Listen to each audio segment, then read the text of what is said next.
Welcome. I'm Jane Ward, President of the Friends of the Edgewater Library and also co-chair of the group's programming committee. Before I jump into introductions, could you please click on the chat bubble and open your chat bar. This is where we will communicate with you during the course of the presentation and where you can contact program hosts with questions. So please keep an eye on that and watch for notices from us. We're thrilled you're joining us today for the program Hydroponics 101 with Dr. Shelley Mitchell. For this program, Friends of the Edgewater Library has partnered with two other organizations, the Edgewater Branch Library, which we're very happy to say recently reopened. If you're not familiar with our local library, or if you wish to know the hours and the new guidelines for using the library, you'll find information and their web address in the chat bar. Our second partner is the Edgewater Village Chicago. Edgewater Village is a volunteer nonprofit organization. It offers programs, social activities, and resources geared to older adults. There are no membership dues, and its programs are free and open to everyone. You may check out its website or request to be added to its newsletter list, and you'll find that information soon in the chat. Also in the chat space, you'll find information about joining the Friends. Your membership subscriptions will help support future programs like this. And while you're taking a minute to look everything over, I'm going to run through some program procedure. At the start of the program, Friends of the Edgewater Library muted you. This courtesy eliminates audio and video interruptions to our programs. We will unmute you when there is a need to do so. Please turn off or silence cell phones and other devices you may have nearby to be prepared for those moments when you are unmuted. We'll be recording this program for playback on the Friends website. By registering, you have given Friends of the Edgewater Library permission to use your image and voice when applicable as part of the recording and its future use. Dr. Mitchell will take questions at the end of the talk. If you type your questions into the chat box as you think of them and hit enter to send them, during the Q&A period, I will be asking the questions on your behalf. Once the program is ended, however, we will unmute you so you can all chat directly with Shelley for a few minutes. This is your chance to ask any last-minute questions, so please hang on Zoom after the Q&A period wraps up. That concludes my laundry list, and now on to the main program. Many of you know that hydroponics is a form of gardening where plants are grown using a solution of water and nutrients. Plants grown this way usually yield more, require less space, and conserve soil and water, and can also produce food year-round. Today, we will all discover the basics of small-scale indoor gardening, including what to grow, how to use hydroponics to grow food, the algae problems, pH and electroconductivity considerations, and even better, how to do all this on a shoestring budget. Here today to present is Dr. Shelley Mitchell, Youth Specialist in Horticulture at Oklahoma State University. Shelley spent 9 years as a high school science teacher in Stillwater, Oklahoma, and 12 years after at the university. Her aim is to teach students of all ages about where their food comes from, how to grow their own food, and why this knowledge matters. She's one of those born teachers who loves to get people excited about science. If you're like me and nervous about growing because of past mistakes, Shelley's own words should put you at ease. She noted that she did not start her current job with any actual hands-on gardening experience. If I can do it, she adds, anyone can. So please join me in welcoming Dr. Shelley Mitchell. Shelley, welcome, and thank you for joining us today. All right, so here it is about 90-degree day, but I hear over there it's like lightning and stuff. Yes, indeed. Okay, well, hopefully you guys won't fall off, but we'll start with the hydroponics. All right, so hydroponics, there's lots of different forms of it. I mean, if you want to go really, really low tech, you can just throw cuttings in a glass of water, and that's kind of hydroponics. All right, but the hydroponics we're going to be doing today is where we're actually growing things in water, and this type is called deep water hydroponics. So there's hydroponic systems where the roots are exposed to air and a mister keeps them moist, and that's called aeroponics. There's ebb and flow hydroponics. There's all kinds of hydroponics. We're doing deep water hydroponics. So the main parts of a hydroponic system is you have your plants, of course, and they're not in a soil media, all right? They're held in place by different kinds of media we'll go over in a little bit. They also have water and an air stone. Now, the thing with the hydroponics is you cannot just grow in straight water or you'll drown the plant. They have to have air to get to the roots, just like they do, whether they're in soil or a pot or whatever. So the main important thing is this air stone, right? So that's, you have to have that. If you just put the plants in the little pots in straight water, even with nutrients, they're gonna die because they're gonna asphyxiate basically, all right? So in here is not just plain water, we add nutrients. So they're getting all their water and nutrients through their roots when they're floating in this. All right. Basically, the plants we plant are not root crops. If you try to plant carrots or beets, you're not going to be able to do this successfully because it's all going to be waterlogged. So this is the kind of stuff you do herbs. Maybe you can start some flowers. We're going to be doing aquarium-sized hydroponics. So you could grow tomatoes in hydroponic systems, but it'd be kind of tricky with an aquarium. Usually like the big stuff, like the tomatoes and the cucumbers and the squash, stuff like that, are grown in much bigger scale.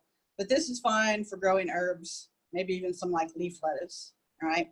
So we're gonna show you some things to consider and different ways you can set up. Because I was a teacher for 9 years and our budget was $0. So I'm really good at finding the cheap stuff and the free stuff, all right? So we're gonna look at a couple systems and then we're gonna talk about how to set them up and what you need. And this is just a really cheap, common use stuff that we're gonna use today.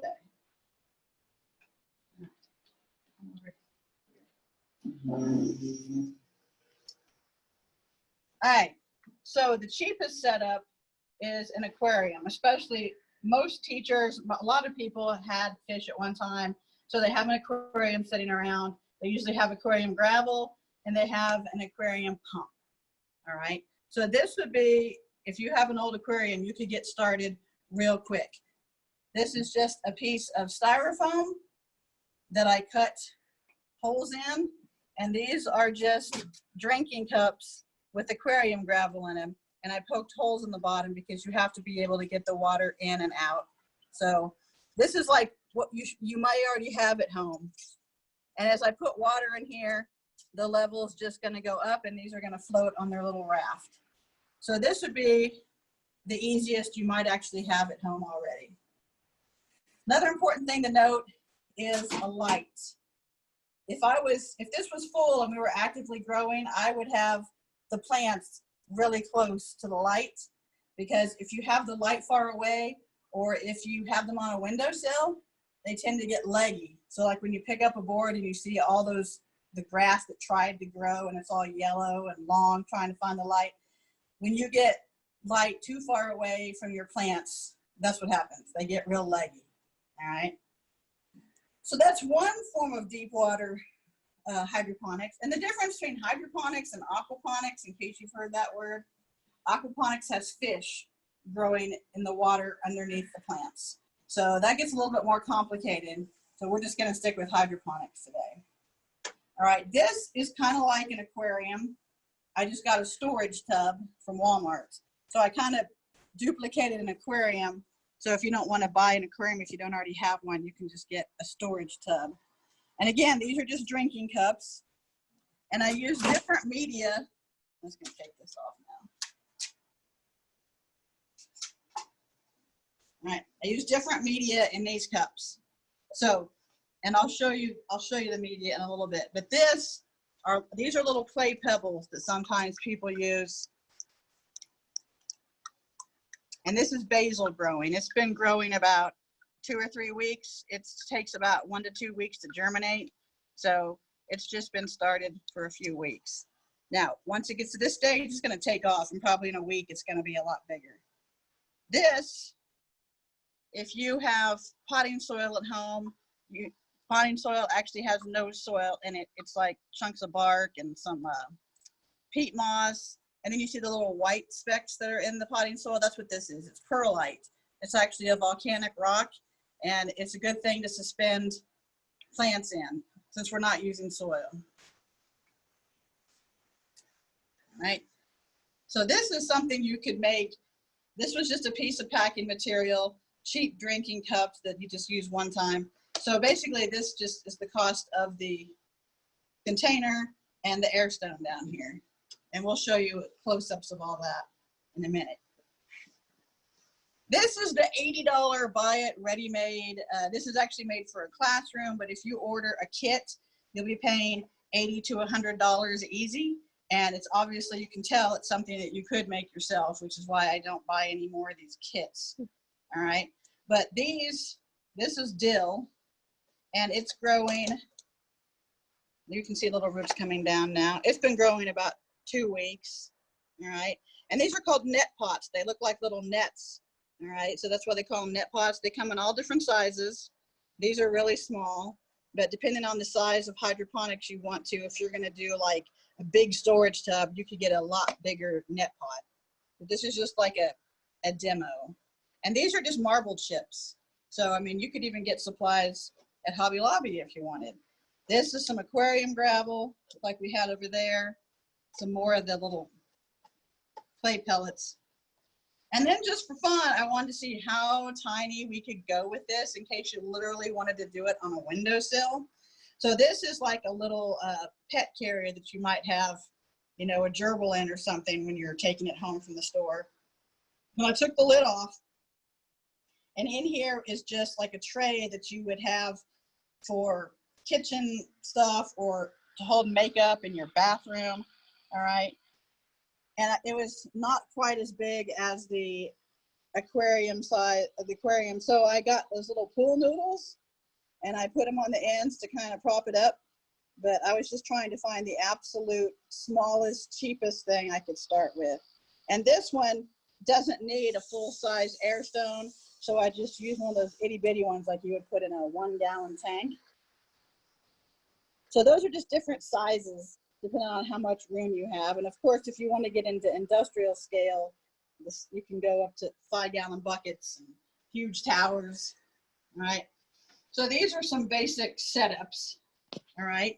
Now, the important things to monitor, there's 2 important things to monitor when you're doing hydroponics. One is pH.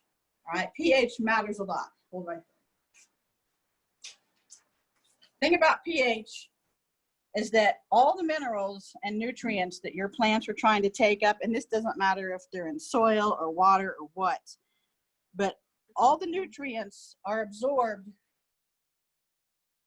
better at different pHs. So like for instance, nitrogen.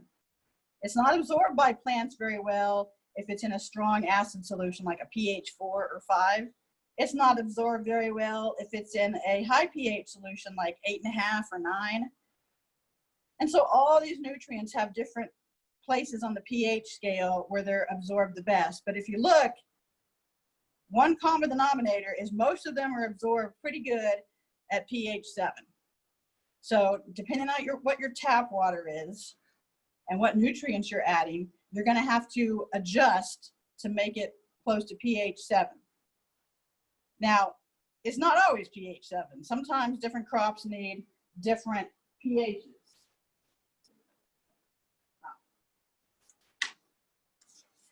All right, so as part of extension, we write fact sheets.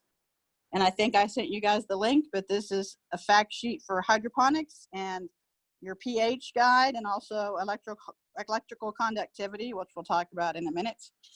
But in here is a list of different crops and what pHs they want and what electrical conductivities they want. So for instance, the basil that we're growing in one of the containers, it likes a pH of 5.5 to 6. That's where it absorbs its nutrients the best. All right. So if you wanted to grow more than one crop in the tank, you would want to look for something that was compatible. So like 5.5 to 6 is basil. So you wouldn't want to get one in there that was like pH 7 is necessary for pak choi. So if you're going to grow things in the same tub, you want to make sure they're compatible in terms of what pH they like. EC, electrical conductivity, is a measure of the nutrients. So whenever you add fertilizers or salts, and like sodium chloride, when you put it in water, it dissolves into a sodium ion and a chlorine ion. And things that are in the water is what conducts electricity. So if you had pure distilled water with no charges in it whatsoever, not a single drop of salt, it would not conduct electricity. But the more salt you add, the better it conducts electricity. So that's a measure of the nutrients, whatever the electroconductivity is. So, over here. All right, now, here's the tricky part. When you add nutrients, it messes with the pH. So it's kind of a game. You add nutrients, the electroconductivity goes up. You add water, depending on which pH water you have, you're going to have to find the sweet spot where you have the right amount of nutrients and the right pH. So there's different ways you can measure pH. This is like the cheapest way. It's pH paper. So it comes in a little dispenser, and you tear off a piece. And you could just order this, like, you could probably order it on Amazon or something. But these are the different pHs. So when you stick this piece of paper in here, it's going to turn a color. And depending on which color it turns is what the pH is. All right, so I just stuck it in there. So it's like a pH 6, maybe 6.5. All right, so just remember that. So when we start adding nutrient solution, it's going to change. All right. The other way you can measure pH and electroconductivity is with a little pH EC meter. This costs about 40 bucks on Amazon. And what it is, it's a little probe, and it measures what's in the water with that little bulb. So I'm going to turn it on. I'm going to change it to the pH reading. All right. And then when I stick it in the water, we're going to see what this says in terms of pH. So I'm going to swish it around a little bit. And what does it say the pH is? 7.832. Okay, so this is a little bit more specific than the pH paper. All right. Now, when I add nutrient solution, or I'm just going to add some Miracle Grow here, and we're going to see what happens. Oh, let's check the EC too. Okay, so there shouldn't be too many nutrients in here. So yeah, that's not much nutrients. It's like, what is that? 0.04048? Yes. All right. So I'm going to add nutrients, and we're going to see how that affects the EC level. All right, so this is just like Miracle Grow. And I'm going to use a cheap fly swatter to stir it. I don't want to use anything that I would eat off of. So we're going to stir it up real good. And you can tell the water's changing color.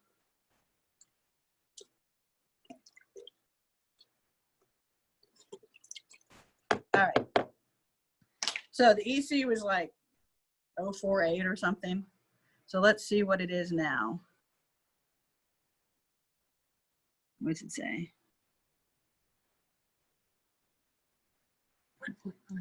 1.53. 1.53? 1.6. 1.6. 1.6. All right. Well, let's see what the basal wants. Stay right there for a second. The basal wants 1 to 1.6. All right. So we're right about where basal wants it. Now, let's check the pH to see how that affected the pH.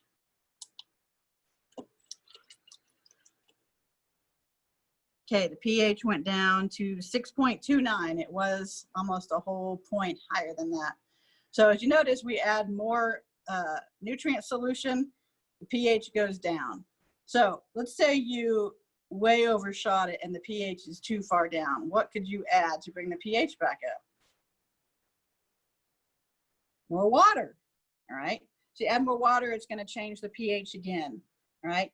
If the pH is really far up, like let's say you have some really weird water and the pH, or you added too many nutrients, the pH was all screwed up, they have this stuff called pH down, and they also have stuff called pH up. and that will actually change the pH of your solution. It's a kind of acid. I think it's either like ascorbic or phosphoric acid. I tried putting citric acid in here, like I poured some lemon juice and lime juice in here one time to see if I could lower the pH, and it worked, but it didn't stay down very long. So you really should get something that's made for that, like pH up or down. And you get like a gallon of this for like $7, right? So let's see what happens when I add pH down. Right now it's 6.3 or 4. I'm gonna add a little bit of this. A little bit goes a long way, just to make a point.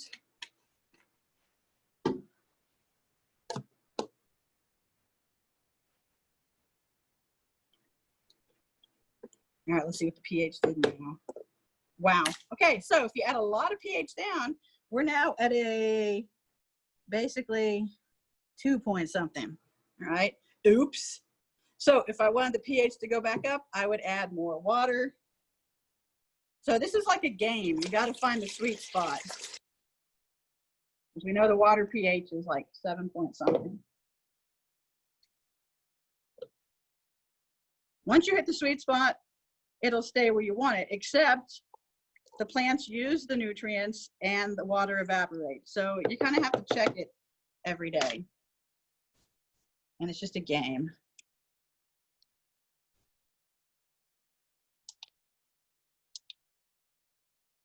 All right, so I added water, so it should be going up. It didn't really go up that much. So that pH down is really working good. So at this point, I'd probably just pitch it and start over. All right, but it's a game. I mean, you add one, it affects the other. So you just got to keep trying until you find the right amounts. And depending on what you're growing, and depending on how fast they're growing, depending on how fast the water's evaporating, it's all going to keep changing. So it's just, you got to sit there and check it every day. All right. When you go to start hydroponics,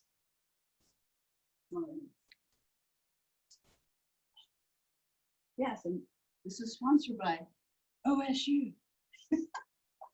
All right. One thing you're going to have, oh, let's go over here real quick. With all the nutrients in the water, one thing you have to worry about is algae. All right. You can see I let this one get kind of algified. See how the water's turning green? Just like plants like nutrients, so does algae. In fact, that's why they took the phosphate out of the laundry detergent, because when you get extra nutrients getting into waterways, the algae goes crazy.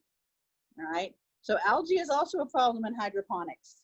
So you're going to have to take care of the algae, and usually the best way to do it is just to dump it, scrub it, and start all over with your pH and EC. All right. When I go to start seeds of any type, whether it's in soil or in hydroponics, the best way to start them is to keep them in a humid environment. Now, some people plant the seeds and then mist them several times a day. But if you're in a greenhouse, to really keep them moist enough, we mist like 15 seconds every 5 minutes. All right. So it's not really doable to keep the humidity up very well if you're just going to mist it. So what I do is I get the seeds and whatever they're going to grow in. In this case, I've got the clay pellets, the aquarium gravel, the marble chips. And so I planted the seeds. I planted way too many, but I was just making sure that enough would grow to show you. I planted the seeds, and since the roots aren't long enough to even be in the hydroponic solution, I just watered them really well and put some extra water in there. And then to keep the humidity up so they can sprout real nice, I put some saran wrap over the seeds.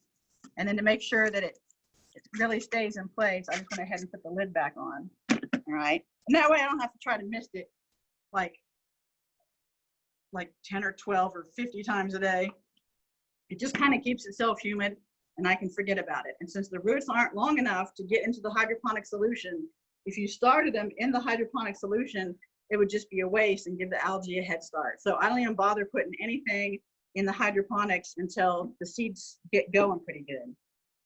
Another thing you need to think about when you're starting seeds is depending on what media you're putting them in, small seeds tend to shift down pretty good. So like this. I put a lot of seeds in the cocoa, and the, not cocoa, they look like cocoa pebbles. I put some seeds in the clay pellets, but of course they fell down a little bit because these are huge chunks and these are just tiny little seeds. So if I put them in aquarium gravel, there's not as much room for them to fall down. So more of them stayed toward the top and sprouted. Now, like I said, this is way too many, but I just wanted to make sure lots of them sprouted just so that for this thing. All right, so when those get sprouted, to keep this cheap and easy, when you get packing material like this, especially if you get like a TV or something flat, and it comes with flat styrofoam or whatever this kind of foam is, I use this to have stuff float, all right? So I just take drinking cups. You know, you can use solo cups, you can use whatever you want. Just make sure you poke holes in the bottom. And then I just trace around where I'm gonna cut. All right. I trace the top and then I trace the bottom in the middle and I cut in between so it's not like gonna fall through. All right. So you trace around, you use a box knife or a pocket knife to cut out the holes. You stick these little guys or whatever size, in this case these, stick them in there, then they can float on a little raft. But it doesn't have to be an expensive little raft. All right, for the pump, for the water, I just use an aquarium pump you can get at Walmart or a pet store. And they come for different sizes, like 5 to 15 gallons. So for a typical aquarium, I just use this size. If you go much smaller, you get those little air stones like this. And that's for real small, like less than 5 gallons. You just got to have something that gets the air going. So it doesn't have to be expensive. And the aquarium tubing is what you use to get the air in from the pump. All right. So you can buy that in like long lengths. So these usually don't come with any tubing. You get this long length and you just cut it to fit. And then this is another air stone that's bigger and it does a bigger tank. They even come a lot longer. So just get one that keeps the air circulating really well. All right, these are these net pots again. You can get them at different sizes, different amounts. You can just order those online. If you just like Google hydroponics, then they have all these kind of equipment. Again, grow microgreens, herbs, stuff like that. So when you grow inside, you're mainly growing because either you don't have an outside garden or it's like 100 degrees in the shade. So if you just want to grow a few things, you can do it inside in the air conditioning. Don't have to worry about diseases that are present in the soil. You don't have to worry about bugs because they're inside your house. So it's not like the bugs are going to get in very well. You don't have to worry about weeds if you start with media instead of soil because there's no weed seeds present in it. It usually starts out sterile. Another thing you can use instead of aquarium gravel or the clay pellets, they sell these are Jiffy peat pellets, and you can buy boxes of these, you know, like 48 or 100. I mean, you can buy a lot of these. And what you do is you put this in water, and this will expand to make a little peat pellet that's about that big. And then since seeds aren't going to fall through, and this is just to keep it, and that's just to keep it all together. Seeds aren't going to fall through, so you can put really fine seeds on that when it's all expanded and wet. So those are just some things to think about. This is the clay pebbles. You can get a bag of this. I think I got it at Walmart, maybe Lowe's, but it's just clay. Now, when you use the clay pellets or the aquarium gravel, you want to rinse it first because it really clouds the water. So rinse it really good and then use it. Plus, it makes it moist and the seeds will stick to it better. But mainly it's for the cloudiness. All right, what else? So basically the things to think about is don't bother starting the seeds in the hydroponics unit until they actually have little roots. Make sure you keep an eye on the algae. Now, one way you could slow down the algae, this is clear just for you guys to be able to see, but you could take aluminum foil or black cloth or black paper and go around, what? And you could go around the edges so that the sunlight couldn't get in very well, and that would slow down the growth of algae, but you're still going to be fighting algae. All right. So air, nutrients, check the pH, grow something that grows above the water level, so no beets and radishes and stuff. Any questions?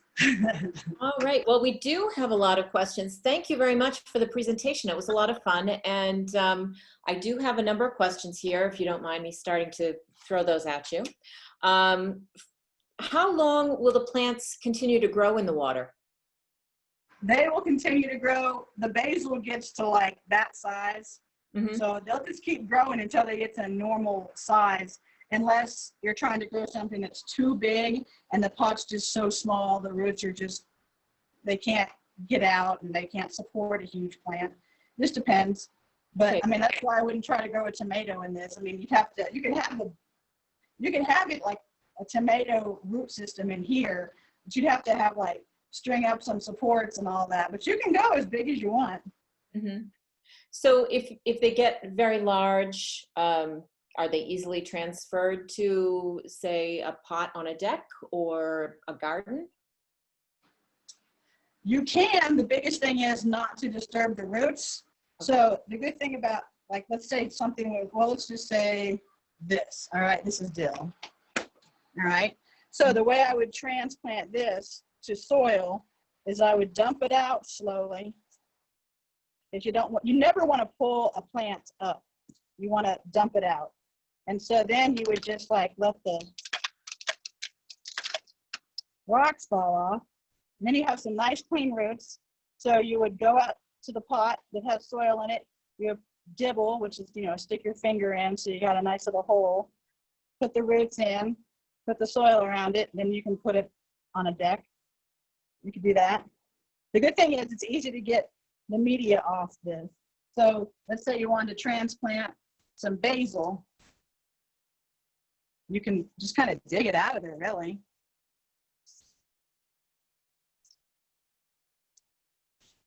See, there's his little roots. And you can just put it in a pot like that if you want. So that's one good thing about hydroponics. It keeps, the roots are really easy to get to and clean off if you want to transplant them later. Good. Okay. The next one is, how would vinegar, you said you tried lemon juice and lime juice. How would vinegar work, do you think, to adjust the pH levels? I tried that too.